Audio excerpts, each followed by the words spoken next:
This video was recorded with the AverMedia Live Gamer Portable. Skip it up and that up. Bleed. This is a Steam Greenlight pick. I think that was just released today. It has the whole 8-bit retro graphics thing. It's a side-scrolling shooter. It's pretty cool.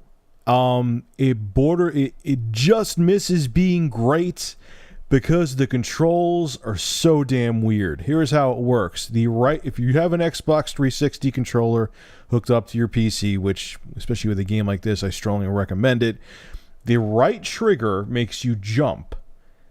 The left analog stick obviously makes you move, and the right analog stick makes you shoot. So it's kind of like how some shoot 'em ups work, where you just continually shoot with the right stick. It just feels really weird. Like when you play a game like this, you expect it to play like Contra or something like that. And it just, I don't know. I don't want to say it doesn't work because I need to play it some more, but it's frustrating because I just can't get my mind around the controls. Like my whole game, it's like going against every gamer instinct I have. And as you see here too, there's also bullet time, which is pretty cool. Really good production values. I like the music. I like how this level kind of reminds me of a mixture of like Contra and Castlevania.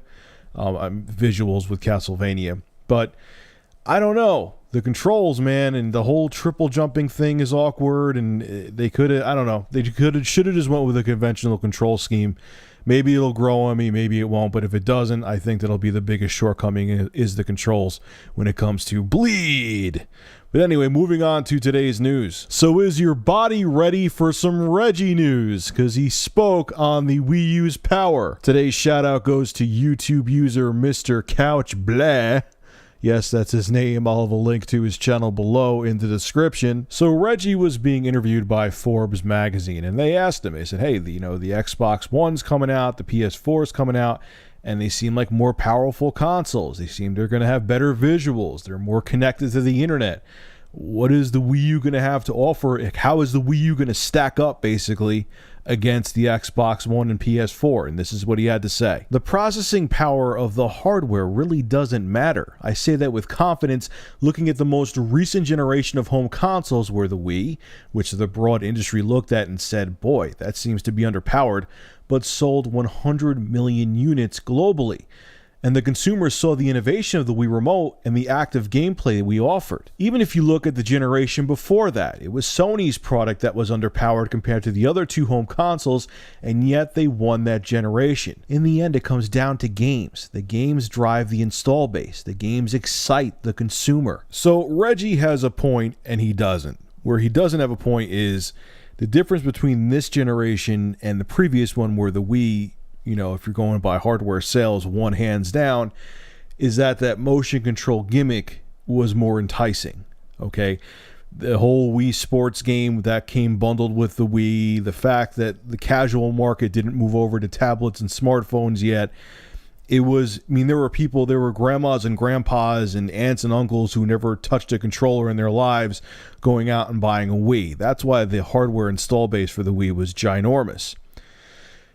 The PS2, when you're going back to the 6th generation, Reggie, yeah, the PS2 was the most anemic, even though some people argue that because they say, there were other things going on in the architecture, but because it was so complex, people couldn't figure it out. That's what made it anemic.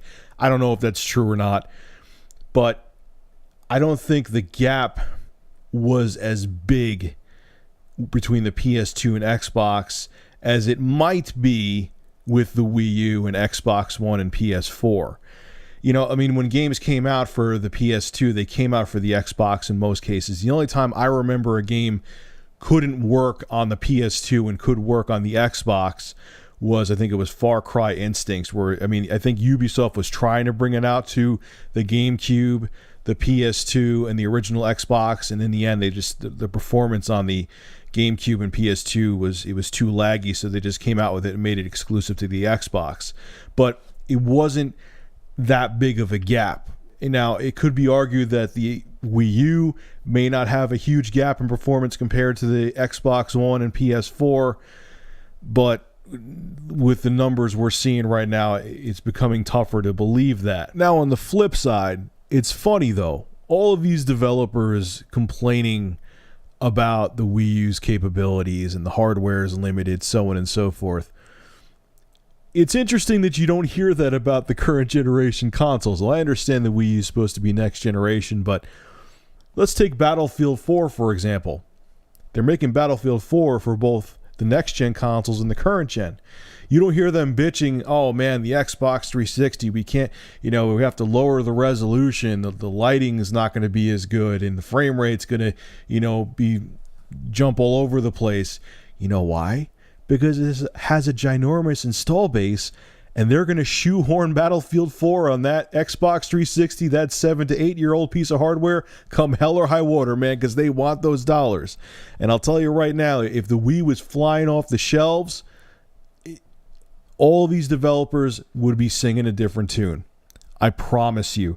They would all be like, oh, it's not as capable, but, it's still a worthwhile platform. Battlefield 4 will be just great on it. And, Activision would be loving it. And Call of Duty Ghosts will be fantastic on it, so on and so forth. Because if the install base was there, they could make their cheddar.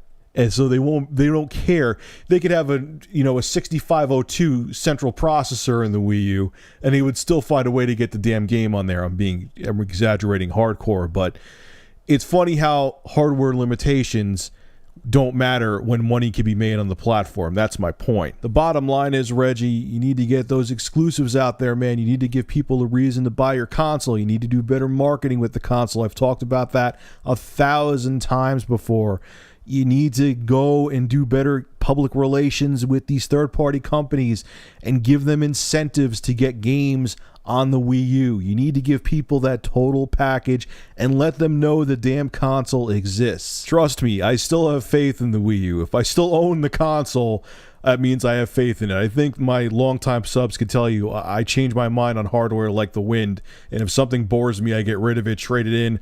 I haven't traded in my Wii U, so that's saying something. So come on, let people know that the system's good. Yeah, it may not be as powerful as the PS4 and Xbox One, but it's good enough that good games could come to it, both first and third party, and you need to get it out there, get those games out there, and let people know that the Wii U is here. People still don't know that. Anyway, folks, make sure to rate, comment, favorite, and subscribe. And if you have an interesting news story you would like me to discuss, private message me with a link via YouTube. And if I use your news article, I will give you a shout out in the video and feature your YouTube channel in the description. Have a good one.